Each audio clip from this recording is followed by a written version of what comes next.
My name's David Taylor. I'm an accredited specialist in employment and industrial law, and we'll talk about the Fair Work anti-bullying jurisdiction. Under the Fair Work Act, bullying at work occurs when a person or a group of people take repeated action against the bullied person, and that action is unreasonable and it creates a risk to the health and safety of the person at work. It's not bullying to take reasonable management action in a reasonable manner, and that's a very specific exclusion from the definition. Another really important qualification of the definition is it needs to be repeated actions. A single act, even if that act is clearly a bullying act, doesn't give rise to a claim for an order to stop bullying in the Fair Work Commission. An anti-bullying application is made to the Commission by filing a document in the Commission. The Commission will then circulate it to the employer and will also circulate it to the people who are named as bullies. They'll be given an opportunity to provide a response.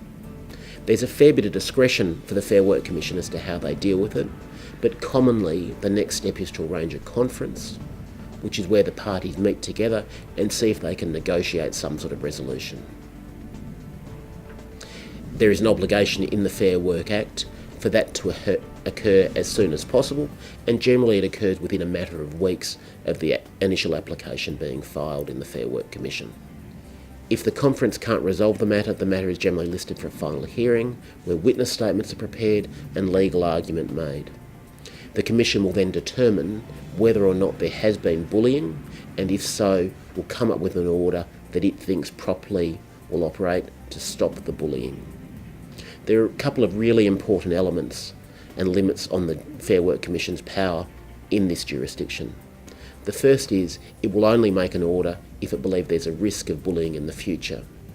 This is crucial because where a person has had their employment terminated, even if they'd been bullied by their employer, there's often no scope for an order because there's no risk of future bullying because they've ceased to be an employee. The second really important caveat is there's no capacity for the Fair Work Commission to make an order for compensation or payment of money in respect of the bullying conduct.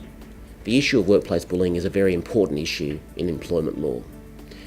The statistics on the effect and rates of workplace bullying are extraordinary and indicate that a huge amount of suffering occurs, and there is also a huge amount of lost productivity and other negative effects on the workplace as a result of workplace bullying. The Fair Work Act jurisdiction to deal with bullying is an important step in trying to provide a mechanism to stop workplace bullying.